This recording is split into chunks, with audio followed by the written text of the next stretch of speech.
আমেরিকার Los Angeles এখন দাবানলে পরিণত হয়েছে। মৃত্যু হয়েছে 16 জনের। তো কিভাবে লাগলো, কেনই বা লাগলো, আর এখন পরিস্থিতি বা কী, চলুন সেটা ব্যাপারে জেনে নেওয়া যাক। তো বাংলার খবর চ্যানেলে সকলকে স্বাগত জানাই। নমস্কার। গত সপ্তাহ থেকে শুরু হওয়া দাবানলে একের পর এক পুড়ছে গাছপালা, ঘরবাড়ি থেকে শুরু করে শপিং মল। যেদিকেই চোখ দেয় সেদিকেই শুধু আগুনের ধ্বংসলীলা। তার ফলে কার্যত ধ্বংসের শহরে পরিণত হয়েছে মার্কিন যুক্তরাষ্ট্রের অন্যতম বিলাসবহুল শহর লস অ্যাঞ্জেলেস।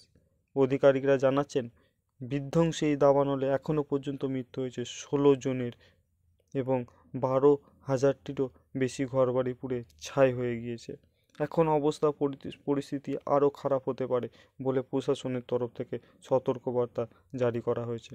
অগ্নিকাণ্ডের কারণে স্কুলগুলিও বন্ধ করা দেওয়া হয়েছে।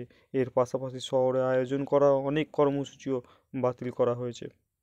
জানা গিয়েছে মার্কিন যুক্তরাষ্ট্রের দ্বিতীয় বৃহত্তম পাবলিক স্কুল বন্ধ করে দেওয়া হয়েছে, কারণ সেখানকার প্রশাসন বলে স্কুলগুলিতে খুবই ঝুঁকি রয়েছে, সে কারণে স্কুলগুলো বন্ধ রাখাই দরকার, কারণ এখানে শ্বাসকষ্টে আক্রান্ত শিশুদের জন্য ক্ষতিকর হতে পারে।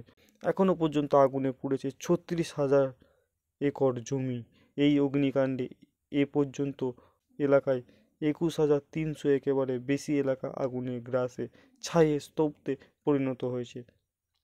এই এলাকায় 5,300টির বেশি ঘরবাড়ি পুড়ে গিয়েছে। লস অ্যাঞ্জেলেস পূর্ব দিকে ইটন ক্যানিয়ন এবং হাইল্যান্ড পার্কের আগুনের ফলে স্কুল, ভবন এবং বাড়ি ক্ষতিগ্রস্ত হয়েছে। এন্টোর আগুনে বেশ কয়েক হাজার একর জমি ক্ষতিগ্রস্ত হয়েছে এবং 5,000টিরও বেশি ভবন ক্ষতিগ্রস্ত হয়েছে। এছাড়াও দাবানলের ফলে বিদ্যুৎ পরিষেবা ব্যাপকভাবে ক্ষতিগ্রস্ত হয়ে এই কারণে অনেক চলচ্চিত্র ও টিভি শুটিং বাতিল করা হয়েছে। বর্তমান আগুন আক্রান্ত এলাকায় হালকা বাতাস বইছে, কিন্তু ন্যাশনাল ওয়েদার সার্ভিস সতর্ক করেছে যে শক্তিশালী বাতাসের ফলে আগুন নেভানোর কাজে সমস্যা হচ্ছে। এই বাতাসের কারণে আগুন দ্রুত ছড়িয়ে পড়ছে। সব মিলিয়ে আগুন লেগেছে 145 কিলোমিটার এলাকা জুড়ে।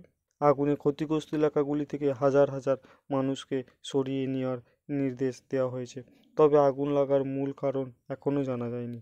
জানা যাচ্ছে দাবানলে এ পর্যন্ত $150 বিলিয়ন মতো ক্ষতি হয়েছে। গডির নিজের কথায় তার পরিবারের 10 জনেরও বেশি সদস্য 3টি বাড়ি পুড়ে ছাই হয়ে গিয়েছে। এখন তাদের কিছুই নেই। অধিকারীরা পুড়ে যাওয়া বাড়িতে ফিরে যাওয়া মানুষকে সতর্ক করেছেন। শনিবার অধিকারীরা তাদের সতর্ক করে বলেছেন যে এই ছাইয়ে সীসা, আর্সেনিস, আর্সেবেস্ট এবং অন্যান্য ক্ষতিকারক পদার্থ থাকতে পারে।